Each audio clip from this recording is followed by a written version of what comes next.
మెదక్ జిల్లా చేగుంట మండలం చిట్టోజీపల్లి గ్రామంలో శనివారం అగ్ని ప్రమాదం చోటు చేసుకుంది.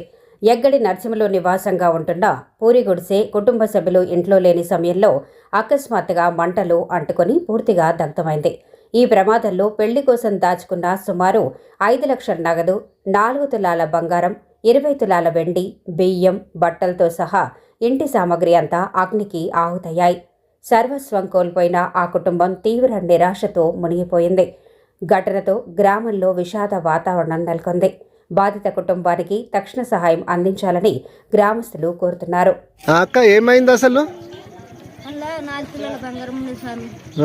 మేము బయట కట్టుకు వేసుకున్నాము. ఇంటికి వచ్చేట్లు అంతా ఇల్లంతా నిండి మొత్తం గ్యాస్ వెళ్ళిందా? గ్యాస్ గుడి వెళ్ళింది. పోయిన వరకు మేము వచ్చే వరకు మొత్తం అంటు వండి కూలి అలా బియ్యం ఉండే 4 క్వింటాలు 6 క్వింటాలు దాకా 4-5 క్వింటాలు ఉండేనా? 6 క్వింటాలు ఉండి బంగారం తెచ్చిపెట్టిన బట్టలు తెచ్చిపెట్టిన మళ్ళీ పైసలు 5 లక్షల దాకా ఉండి ఇవన్నీ కలిపినాయి సార్.